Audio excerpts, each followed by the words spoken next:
Extra. Good morning, Uganda. Rainy Monday it is, quite chilly, but at the start of the week you have no option but to get up and be inspired. The good news is here at UBC TV Uganda, always about inspiring Uganda.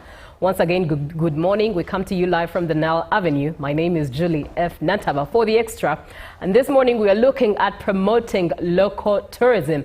Having this conversation with Ochen Timothy, Managing Director at Tio Tours and Travel, alongside Namirembe Yvonne, who is the Operations Manager at Tio Tours and Travel. But we also have you on the other side, 0709-602592, by text, WhatsApp, and be part of the conversation. Good morning, Timothy.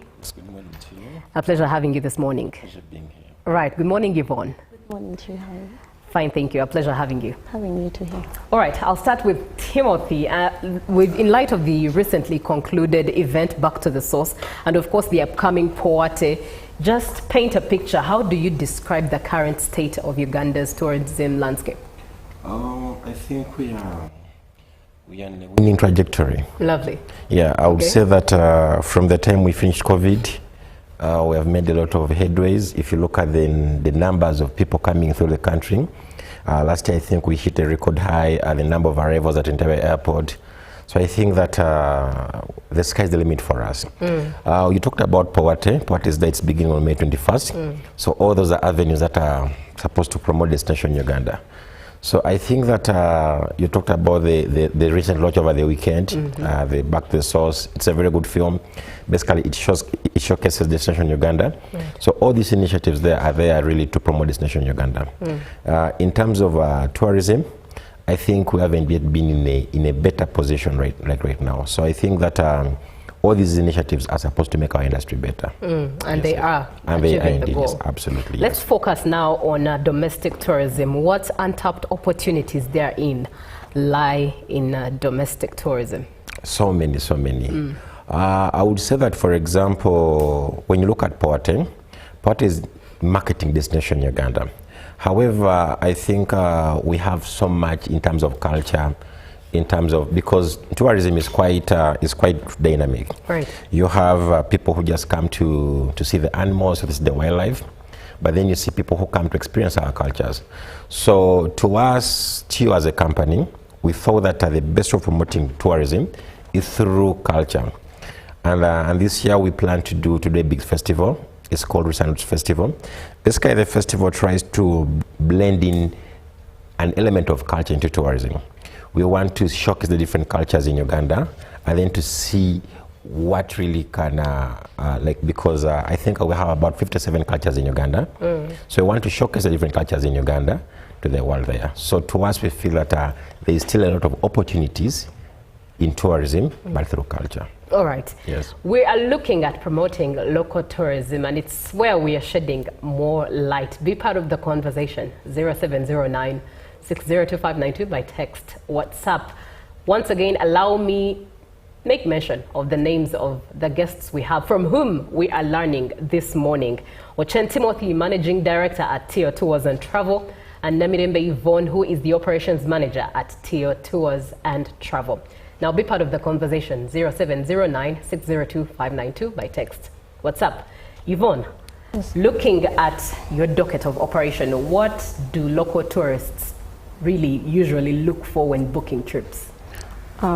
Thank you much for this opportunity. As earlier said, I'm Yvonne, the Operations Manager at Tio Tours and Travel. Mainly, local tourism. What is local tourism, first of all? Right.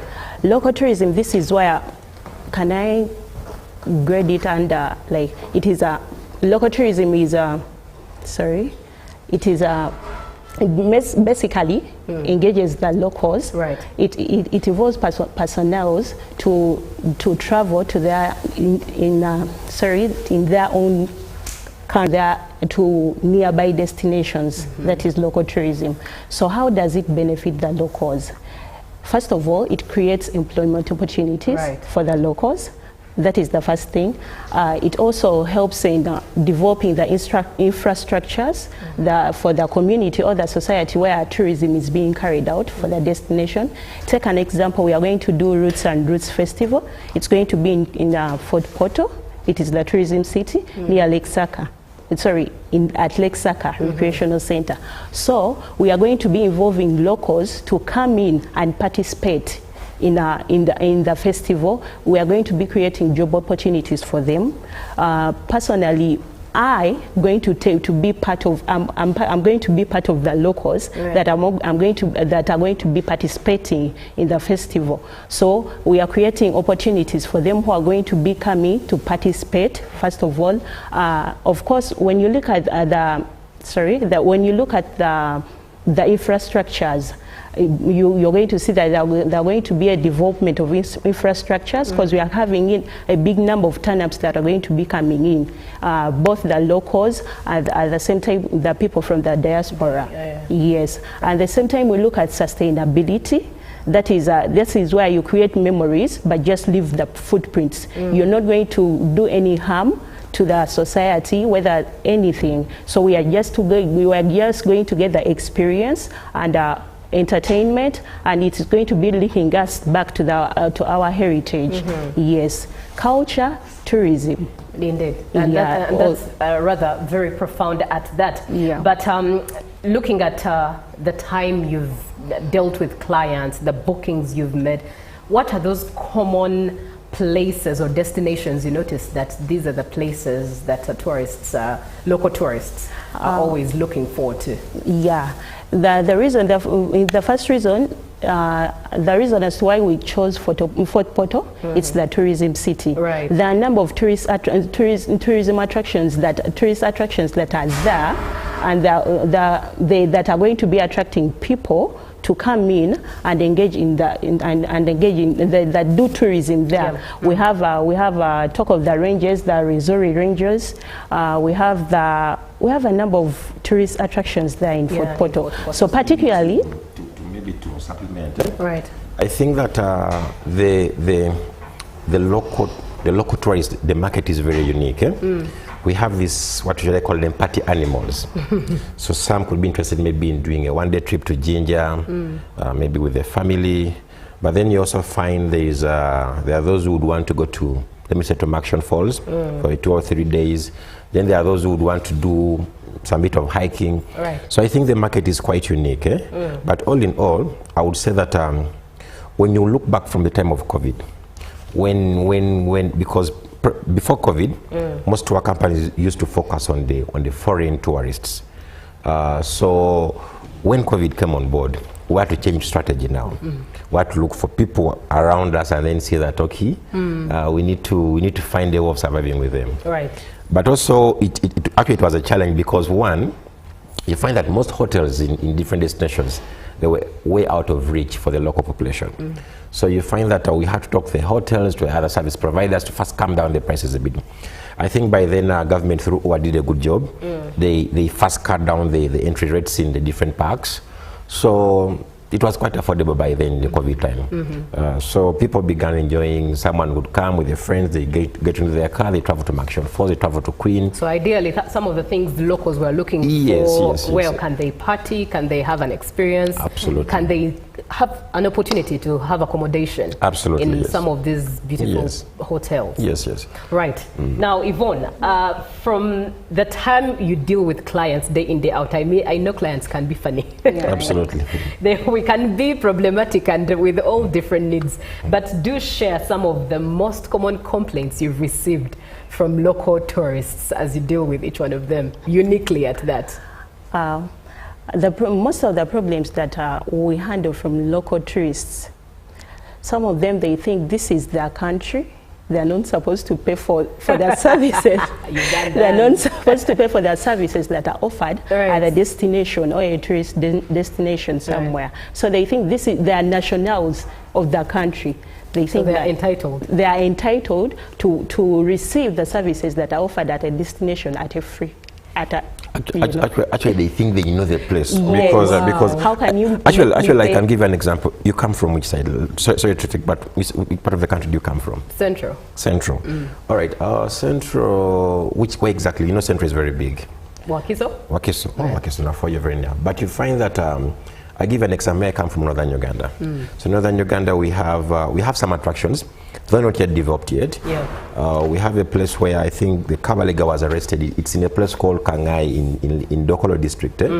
So it's quite, it's not yet developed yet, but it has a very, very big historical impact. Right. So some of the locals will tell them, you know what, I want to take you to this place.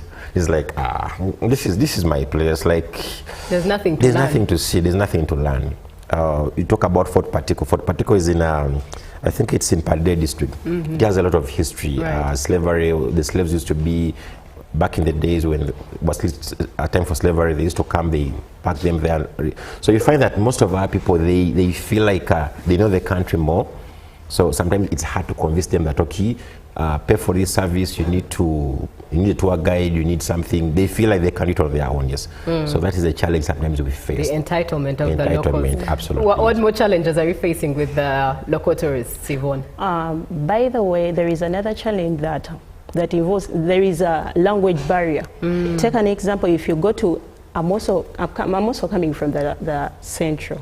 You go to, let me give an example of, okay, Fort Portal, that's where we're going, Kabale, Kasesori, that western side. So you go there, you communicate to them, you can communicate to them and tell them, you know, things are going to be doing this and this. Since you don't get so much in touch with we are not communicating the same language, somehow they will feel insulted. Can I say insulted? Because we're having different perspectives of everything. We view aspects differently depending on where we're coming from. Right. Yeah. Right. So another challenge can be you anticipate you can anticipate that we are going to be at par with the locals, and at the same time you can get disappointed. Yeah, you can get disappointed. You may anticipate that we are going to be having locals, we engage with them, we do things that are going to be, you know, we give up that vibe. Right. Yeah, but actually you they can get that. Yeah, they can disappoint. Right. You tell them, you do this, you please do this and this, so that we make out this workout, and unfortunately you end up disappointed. Right. Thank you very much, and thank you so much for being on the show. Reading some of the comments coming through. Good morning, UBC. Call me Julius Karamira, streaming live in Ishaka Bushenyi. I'm a student at KIU. Thank you for hosting those good people. Thank you, Julius, for being on the show. Hi, thank you for the program. It's Josh Blaise from Lira. I need to know how much the timely visits are. They'll be definitely sharing at least a contact or website where you can find all of this detail. We're looking at promoting local tourism in Uganda. And in studio with me is Ochen Timothy, the Managing Director at Tio Tours and Travel, with Yvonne Namirembe, Operations Manager at Tio Tours and Travel. Be part of the conversation, 0709602592 by text. What's up? My name is Julie F. Nantaba. Now, Timothy, let's look at traveler behavior over time. And I love the fact that you continue referring to COVID, which shook many of us. So from that time, moving forward over time, share some of the traveler behavior changes. How has traveler behavior changed over time? Well, it depends on which type of travelers. Okay. We have about two categories, three. There are these domestic, and then the foreign, and then the regionals, and then also the internationals. But I think from COVID time, I think we have had an increase in the number of local travelers. I give you an example. These days, it's very, very common to find a group of people, 5 to 10. They get together. They could be within their circles. They plan for a trip. Could be to a beach, could be to a park, could be to maybe to actually these days what interests is that Ugandans even do cross-border tourism. For example, I come up with my friends, we go to Gulu for the weekend, we enjoy, that's tourism still. Right. So I think that the numbers have really gone up. But then also, from our bookings, we see that there's a lot of cross-border tourism. What do I mean? These days now you find that there's so many tourists, so many locals who travel to Nairobi or to Mombasa or to Zanzibar. There are so many these days now. It's very, very common. And then also when you look at also those who are traveling to maybe to Dubai for those holidays, the number is really quite high. So I think that the different agencies in terms of tourism, maybe locally here, the tourism board, maybe they have done some good job. I think about 300,000 entries, so that was the highest so far we have had here. And this year we expect even the number to go higher. Actually, I think that this year, although Kenya still beats us, I think Kenya is improving, but I think that we're on the right trajectory, yes. So I think that possibly by the end of this year, we should really be having good numbers. But then also Ugandans were being very creative. When you look at the different initiatives, when you look at, for example, Rwenzori Marathon, I think it's organized by Amos Wekesa. All these initiatives are trying to attract people, travelers to the country. Similar to us, we're doing the Rwenzori Festival. We hope that it will attract a number of travelers to the country, yes.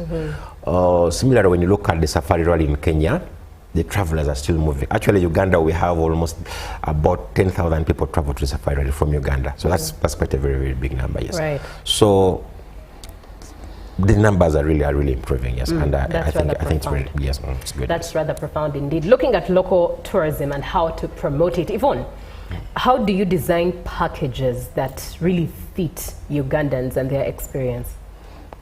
First of all, the packages we are designing, or we are going to design concerning the upcoming festivals in October, they're going to be including accommodation, transport, the food. So it will depend on someone's pocket to say, but it is very cheaper to buy in a package than to pay on a daily basis, right? True. So we are going to be organizing, but we are organizing packages because there are already some packages that already are organized and people are getting through to buy them. So we are going to be organizing packages including accommodation, food, and activities that are going to be carried out during the time of the festival, because we have quite a number of activities. Though those activities, some of them are going to be at a cost. Yeah, so it's going to be like an add-on on the packages. Right. So if you want to say, let me take an example. If you want to do jet skiing or boat cruising, any of the activities will be added onto. One thing that's encouraging us to enjoy our country, but while enjoying cost-benefit effects, you'd rather go for a package as opposed to paying for an item per item, because it's rather costly, yet a package beats cost-benefit effect for you and you're able to enjoy at a reduced price at that. Timothy, let's look at strategy. What effective strategies have you laid across in encouraging Ugandans to tour them? Now, for us as TIO, first of all, we have been in tourism since 2012. Wow. Yes, so about over 10 years, yes. So over time, we have learned that the clients have a different kind of behavior.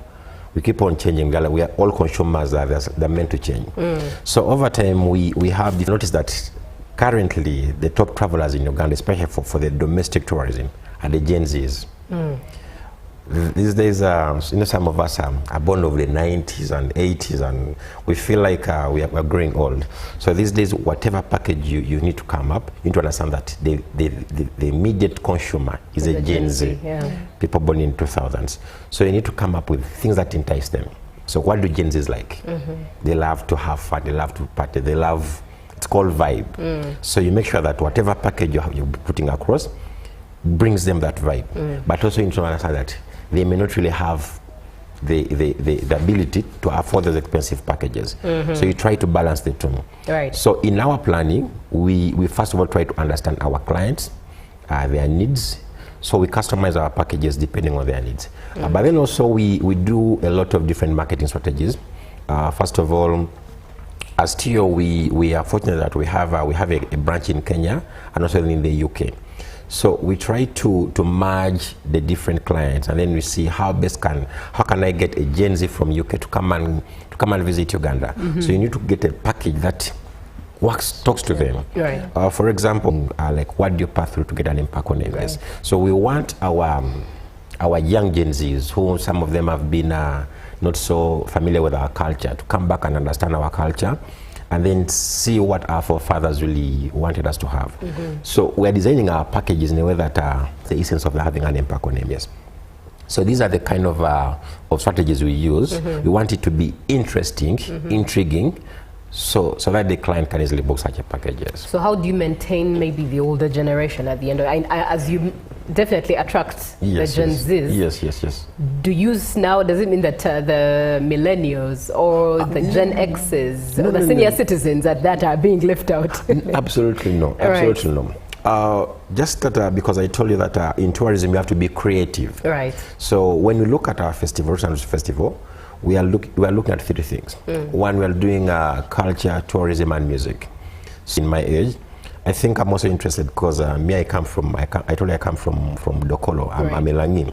But however, I would want to know what the Batoro, like what is it to them. So our packages not necessarily focus on the Gen Zs. However, it's good to notice that 80% of the people who may come are Gen Zs. So you need to plan for them that. However, the Gen Zs don't live in isolation with the millennials. So you have to do a mix. You find something that is attractive or appealing to the Gen Zs, but also something that I would want, for example, I would want to, let me say, to have a music ceremony where I can enjoy with my dad, but at the same time my son who is 6-7 years can also enjoy. So you try to mix and have something like this, and that's what we're trying to do. We're trying to bring like the family together and then find something that our cultures, we need to celebrate our identities here. So it doesn't matter irrespective. And your son at the Absolutely. same time. Yes, and lately music in Uganda can limit us in a way that a Gen Z might not be, rather someone's parents might not be able to listen or understand the language in the music, and then a younger generation or someone's child might not exactly connect with the words, or the words might be quite vile for one. So I wonder how you handle that as well when it comes to celebrating culture and then music, so that it's music that's balanced for everyone. True. And someone's ears are not plugging off the moment words are said. You're very true. But of course, when we come up with these different concepts, especially when you're dealing with a family kind of setting, of course you try to engage different stakeholders and then say, you know what, this is a family setting. You expect some standards of morals, you expect some certain behaviors. So I think that's what I try to promote. Because our festival is supposed to celebrate culture. I give you an example that on our festival, we plan to have what we call a culture village. So a culture village is whereby we shall have a setting and then they display the different cultures, but also want to celebrate, for example, the foods. So I'm sure that if I came in the festival, I came with my dad or with my son, we can still enjoy some bit of the food, of the culture, but even the music. So we work with people who understand that it's a family setting. So meaning that there are some standards, whatever come out should really be mindful of the generation of the children we have. So, but of course there are those expectations. There's some few instances where someone may go overboard and maybe do something, but of course we try to promote something which is family friendly and something that you can have with your child and then don't feel embarrassed or feel awkward. Yes. We are looking at promoting local tourism, having this conversation with great minds from Tio Tours and Travel. Managing Director there, that is Ochen Timothy, and the Operations Manager, Namirembe Yvonne, both from Tio Tours and Travel. And they're teaching us a thing or two in regards to promoting local tourism and interesting you on why you should be interested in your own country. Plus, there's a festival coming up, which will definitely be getting into the detail of it in just a bit. Yvonne, let's talk about affordability and managing quality at the same time. How do you usually balance that? Thank you very much. Affordability and quality. We make sure we reach our standards. We give quality services, though at an affordable price. Yeah, you're trying to ask me to look for that. How do you balance the two? Yes. So because one thing for sure is quality always costs an arm and a leg. But at the same time, you want someone to enjoy something of good quality, but at an affordable price. Yes, since it is a festival that is targeting both the locals and the internationals, so we are going to be providing packages at an affordable rate and at an affordable price that are going to be favoring. Remember the Gen Zs, or the Gen Zs mostly, because they're the most people who are going to be participating in this festival. Most of them are depending on their parents. Right. Some are doing some minor jobs that are earning them little income, small income. For the issue of affordability, we have a structured booking system that we are going to be letting people to know. So they are going to be paying in installments. All right. Yeah, for the packages. So come October, they are going to be, I think you will be given enough time to be, you will be given enough time to pay for your package. Let me take an example. If a package, let me say it's 100,000, you can be saving it you can be putting some little money aside, right, as you're booking for your ticket come October, right? So it's going to be affordable. At the same time, you're going to be able to be paying in installments.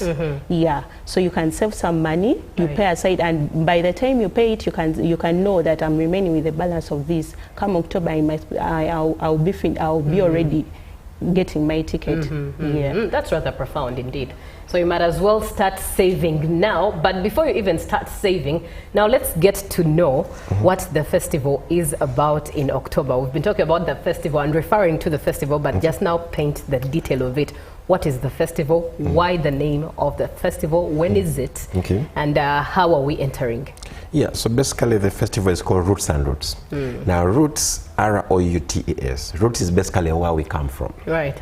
Roots is where we come from. You come from Central Region, I come from Northern Region, she comes from Central Region. So those are our roots. Then roots is how we walk. Roots is how we move. Right. So basically it's Roots and Roots. So it's a celebration of culture, music and tourism. So basically we sat down and we're like, okay, we need to really, how do we promote tourism? And the best way of promoting tourism is by having a festival that brings different people together to come and have fun. Right. So it's a 3-day festival.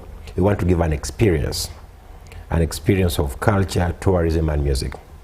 Now with that, you have to select a very good destination or a very good host city. And we decided that, okay, our first host city will be Fort Portal, because we want the event to be a rotational event.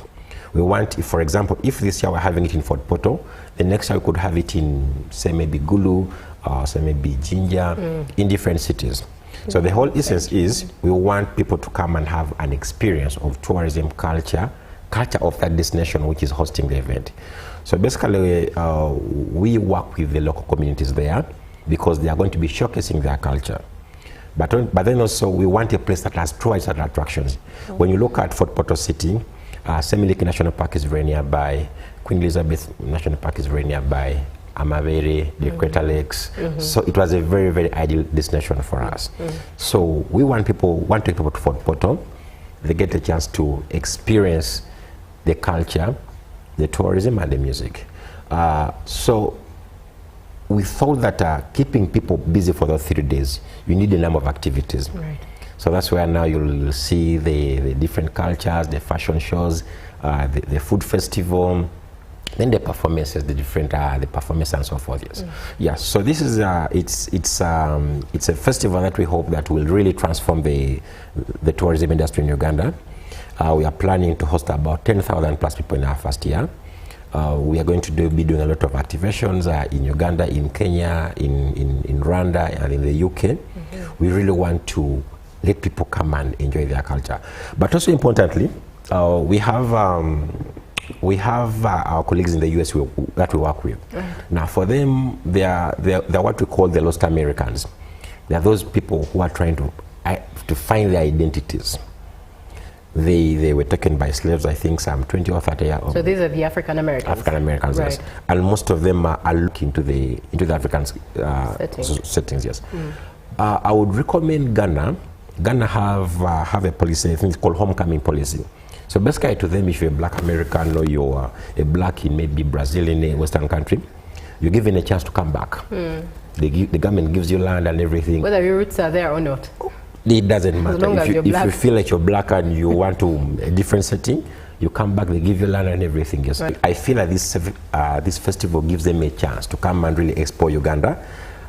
Fortunate enough, we have some good attractions we can take them to.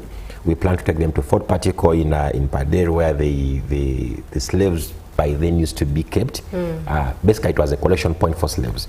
So we want them to relive some of their histories and then really get to enjoy, yes. Right. So hopefully if some of them wishes to adopt some of our cultures, we would really be glad to work with them. But also most importantly, we're going to be working with the cultural institutions, because right now we're going to be working with the Toro Kingdom, so that maybe in case one or two come down like, and they feel like, okay, I need to be an aboli, an amote or something, the cultural institution should be able to take them through the processes and then help them really appreciate and understand the Toro culture and possibly take it up if they're interested or not. So the festival is going to combine a number of activities, right, but they're all going to be centered around culture, tourism, and music. Right. Yes. And when is, what are the dates? The festival is going to take place in October. It will be from October 29th to 31st in Fort Portal. It's going to be at Lake Saka Recreation Center. It's quite a very good place. It's actually next to the lake. You know, have you seen your 20,000 shillings?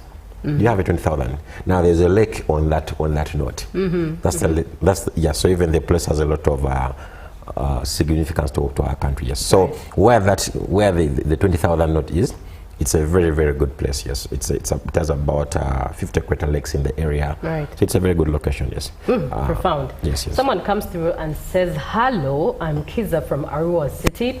How many sectors of tourist attractions do we have within the country?" Oh, Kiza, good morning to you. Well, by sectors, I don't know what you mean. However, in terms of attractions, I think we have so many. Some haven't even yet been developed yet. You could go to Busoga here. We have some attractions that even are nearby. Now, for example, the source of the Nile, they're just trying to remodify, to rebuild it, yes. Right. So I think that in Uganda, the numbers are quite so many. I don't have a definite number, but what I want to tell you is that we have so many undeveloped attractions in Uganda. Yes. Looking for their development, indeed, having this conversation on promoting local tourism. Well, we started a while ago, and if you're just joining in, you've missed quite a plethora of wisdom that has been shared by the experts from Tio Tours and Travel. But oh well, maybe another time. And oh well, we're also live, so you might as well just scroll back a little bit quickly and then catch up until the show ends for something else to take place. Now, coming to you, Yvonne, what are your parting shots? Your final remarks as we close this. Thank you for inviting us here. Right. And all I have to say, be nowhere come October. The only place you have to come and join, the only destination is Lake Saka Recreational Center, 29th, 31st to 31st. Yeah, that's the only place to be. Right. Yeah, and as if if you love Arsenal, as if Lake Saka might be a thing. Just saying. Just saying. Over to you, Timothy. What are your parting shots? Oh, well, first of all, I thank you for hosting us. Right. I think UBC has been a very big supporter. Yeah. But also I'll give a shout out to the different government agencies promoting tourism. I think we have come a long way in promoting tourism in Uganda, because I always go back to COVID, because by then we were really down. So yeah. I think over time there have been different initiatives by government, by private sector, to really say that the industry moves on, yes. So I think that I commend you, UBC, and the government for doing all the different initiatives to promote tourism. So first of all, one, I would say that we are planning to launch our event, the Tourism Festival. We plan to launch it on 19th May. Right. But however, we have Powate. Powate is beginning on in Uganda. So come on 19th May, we shall launch the festival. Basically, we shall show the country and the world what to expect. And actually we have a very good lineup of artists. There are so many very interesting, yes. So come 19th May, we shall launch the festival. Then from there we shall try and get the different stakeholders on board. Right. So as our parting shot, first we thank all those support domestic tourism, especially the locals who spend their little money to come and support our events, to come and visit a park or something. Thank you very much. For those who would be interested in knowing something about our festival, you can just visit the festival website, www.rootsandrootsfestival.com. Thank you very much, and hoping to get more of your support. Indeed. Allow me read this comment, and as a parting shot for the both of you, good morning. This is Minister of Tourism and Antiquity Kwaro Acholi. Okay. I'm really enjoying your program. I've been so inspired. Thank you so much for being on, Lily. And it's a privilege and also a profound comment coming from you that you've been inspired by Tio Tours and Travel, as it is UBC TV is here to inspire Uganda. So that one is a goal that has been achieved. Have a blessed day. We end it here.